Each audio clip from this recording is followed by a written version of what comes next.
This should be music to your ears. A group in Tennessee is making sure veterans don't feel isolated, especially after all they've done for our country. Well, welcome, everybody. While Brett Gillen plays guitar alone in this thrift store, he still has an audience. I can't see them. I can just read what they write.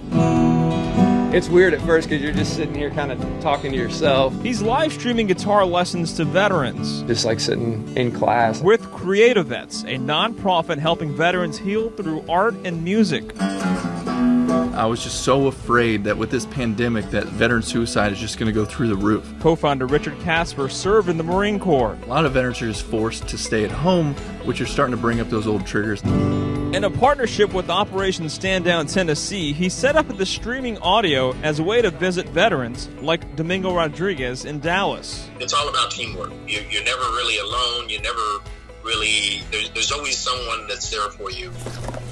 I guess we just begin, huh? Storytelling also being taught through collage art by artist Wayne Brzezinka. I want them to hopefully feel safe enough to know that it's an option to use as a tool for their own recovery. Using familiar objects. Look at this. Oh, that's cool. Medallions, patches, different things that maybe they have in their personal collection from when they served. To make self-portraits. There are no mistakes, as I like to say.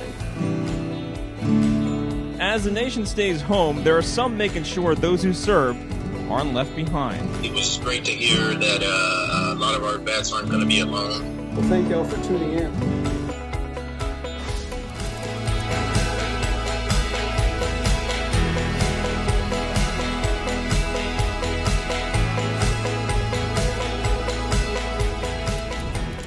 "16-year-old Matt Stone has the moves,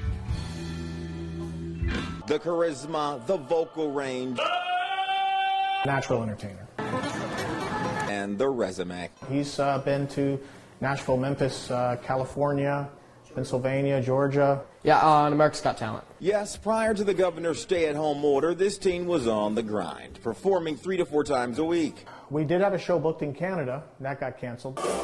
But you can't stop this singer. He's engaging audiences with Facebook Live from his living room. Whatever gift you have, whatever you can bring, whether it's anything from toilet paper to singing, just try to give it, try to spread it as much as you can. I mean, this is becoming an opportunity for growth for everybody on the planet. Clinical specialist Paul Kurlanchik says the rise of live streams and virtual concerts aren't just mere entertainment. For some, they're a lifeline. It's not just a desire or a wish, it's part of our programming. We're programmed to be social animals. He says it's critical that people still have their physical, mental, emotional, and spiritual needs met. Technology is being stretched. How am I going to serve those 4 dimensions today to make me healthier by the end of the day? They say music changes every 6 months, so you kind of got to change with it. How much would you spend for a bottle of bourbon? What about $40,000? It's not just about the good bourbon, though. It's about the good intentions behind the bottle. While restaurants are considered essential business, many of them left essentially broke as the coronavirus pandemic started shutting down entire communities. My husband and I looked at each other and we said, oh my God, like this is going to completely put us out of business by tomorrow morning. A Tampa Bay treasure forced to cut down to their core staff. We went from 375 employees to 27 overnight. A decision no business owner ever wants to make. It was horrible. With some valuable collectibles on their shelves, Suzanne Perry and her husband started selling. We did sell some Remy that was $3,700. We've sold some $1,000 bourbons. But the most valuable of all, the Pappy Van Winkle 25-year-old bottle of bourbon. We priced it at $20. And a buyer showed up in a big way. A check written to Dad's for $40,000. I was so moved by that incredible generosity that I literally had to leave. I was just moved and crying. Money, Suzanne says, helped hire back some of her staff and is helping provide meals for local healthcare workers and first responders. As much as we loved that bourbon and it was hard to part with it, it wasn't hard to part with it when we got to keep our staff.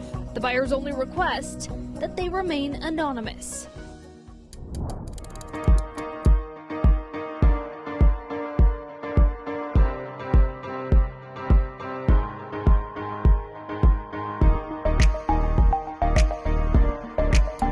Hospital workers on the front lines experiencing a shortage of protective gear, but help is on the way. And there's certainly no shortage of avid skiers here in Utah. Ski Utah has teamed up with U.S. Ski and Snowboard to gather all those ski goggles collecting dust and sending them to Goggles for Docs. We're lucky here in Utah so far. We haven't seen a shortage of that, but here in Utah, we're happy to use all of our extra goggles that we can to send them all over the country. Thanks to a network of skiers and resort employees, they've already collected 450 pairs of goggles and shipped half of them to California and Colorado. There's not much we can do right now. We can't ski, and everyone's feeling a little bit lost, and pushing our goggles into the mail and sending them out to someone who really needs them right now is the best that we can do. If you're doing some spring cleaning and have new or used goggles to spare, sanitize them, clean the lenses, put them in a Ziploc bag, and you can drop them off at any of the 11 locations in Salt Lake and Park City. This isn't the only place to find good news. Just ask this group of students in San Diego. Good morning and welcome to East County Kids News. From their home in East County, Bristol and Berlin-Dixon are dealing with the coronavirus by doing the news their way. And today's top story is it is Show Your School Spirit Day. They've created East County Kids News, an extension of the school newscast they put on for W.D. Hall Elementary. We try taking what we would do at school and then just change it to what's going on in the community so everyone's involved, because it's not just one school that's having this difficult time, it's the whole entire community. In normal times, the W.D. Hall Hawkeye TV has announcements, Today's hot lunch is bean and beef cheese burrito, interviews with teachers and staff. Good morning and welcome to Talk with Go Hawk. Today we're interviewing Ms. Turson. Weather. It will be sunny with the temperatures in the low 70s. And features about events and clubs on campus. Now that school is all distance learning, Berlin, Bristol, and their friends have kept it all going, with more of a focus on what kids are doing around the community.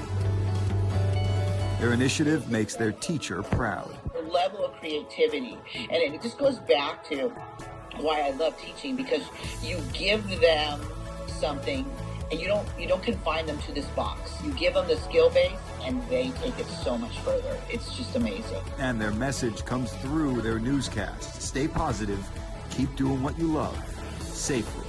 During this time, we can show kids that even when something is going wrong, you can still look on the positive. It's making other people reassured of, hey, I got this. We're going to push through this, and we're going to overcome this difficult time.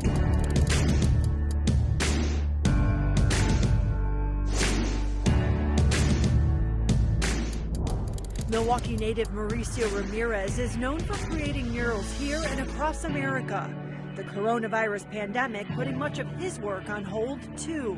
Some of the projects that I had planned on are being delayed and just kind of waiting for all this to blow over. As we all wait, he decided to take action, using his own money for paint and supplies, and getting to work in honor of people who are inspiring all of us right now.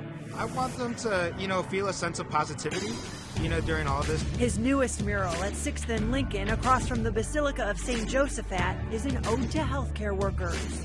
They're out there battling on the front lines, and I just kind of wanted them to show them some love. A tribute to those frontline heroes in our community and beyond. Right now, I think our biggest heroes right now are the people working in the healthcare field. He hopes it brings everyone some inspiration right now. Anytime I can brighten up someone's day with a little bit of art, it always makes me happy. Getting a note from your teacher has never been so good. Dear Hattie, I hope you are doing well. While some school lessons are suited for online, as much time as I can outside. Others are better taught through the mail, especially for Emily Rubel's first grade class. This is not the way we thought that our spring would go, but we're going to work with it. With Kansas schools closing for the rest of the year, Miss Rubel had an idea about how she would continue teaching her students, who were learning how to write. We were just talking about capital letters, how to address an envelope, sign a letter. Absolutely no idea that this was going to lead to such a life lesson that we could use during this time. Deciding to send them each a letter. I was like, oh yeah, that's Miss Rubel's handwriting. Asking them. Tell me what you have been doing. To write her back. You opened it, and do you remember what came out first? Another envelope. Another envelope, a self-addressed stamp envelope, fell out. The goal, make it easier for them to respond. And they did. I feel happy.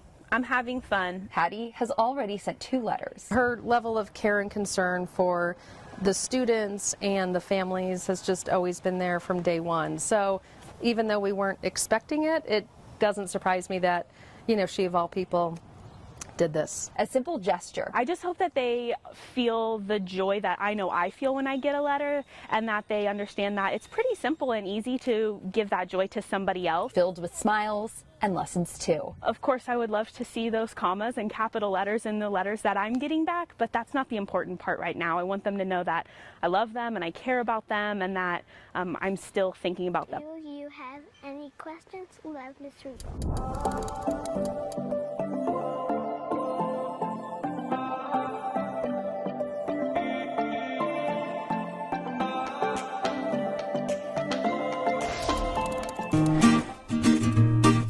Don't judge someone until you walk a mile in their shoes. It's that saying that launched Gerard Chapman's nonprofit focused on at-risk youth. Before the coronavirus shut down schools in Aurora, Chapman led the after-school program, mentoring kids using art on shoes. And with it being shoes, you know, a lot of kids see it and they're like, ooh, cool, shoes, I get to design shoes. And it's a way to encourage kids to express themselves through art while bringing awareness to issues they face. A great program facing a serious hurdle right now. The opportunity for us to kind of sit down in a very, intimate session amongst all of ourselves, the teachers, the other mentors, and the students, that aspect has been taken away. It's a little bit more difficult, to definitely grasp that emotional connection with them. But Chapman is taking the challenge online now during the statewide stay-at-home order, starting a contest where kids can design their own shoe, and the winner will get brand new shoes with their winning design painted by Chapman himself. But he says it's not about the best artist. Instead, there's a lot more to it. The story that ties into it is really what's very, very impactful for me to read the story and kind of gauge where the kid was coming from creatively. Finally, a simple reminder that we maybe need to hear a little bit more often these days. You are not alone. Whether you're watching this with your family or maybe you are home alone, remember that we're all in this together. In fact, you can still create amazing things even though we're apart, just like these kids in Florida. You hold your head up, you keep your chin up. Bryce Nagel is among 39 students across 3 different counties to lend their vocal cords for a new music video called You Are Not Alone. You are not alone. Seeing everyone in the video, it just kind of felt like what the song was talking about. Even though we are all isolated, we're still kind of all together in a way, still all connected. All these students are part of Bay Area Performing Arts and Casting. The song was originally written by Katie Combs for a musical, but when they had to stop rehearsing, she decided to think outside the box. What a perfect song for what the country's going through, what the world's going through. So Katie asked every student to sing by themselves, at home, into their phone, and email it in. This was a great way to get them singing, to get them using their talents, to get them participating in something that meant something to them, where they could kind of make some good out of a rough situation. The individual clips were then all edited together. Gabby Alves and her brother Caleb said they were blown away, seeing themselves among all their friends singing in perfect harmony. I was like, oh, when am I going to come up? And then I was like, oh, there's everyone. And then I was like, oh my gosh, it's me. Another brother and sister combo, Jeffrey and Savannah Walker, said they hope the video is inspiring to others. I feel like it'll help people know that we're not all alone. We're all going through this together. It's great to know that we're all trying and it's not going to stop us. I'll be your candle in the dark. Some very special kids with a very important message. You are not alone. There are amazing people doing amazing things out there all across the country, showing signs of unity and hope. And isn't that good to know?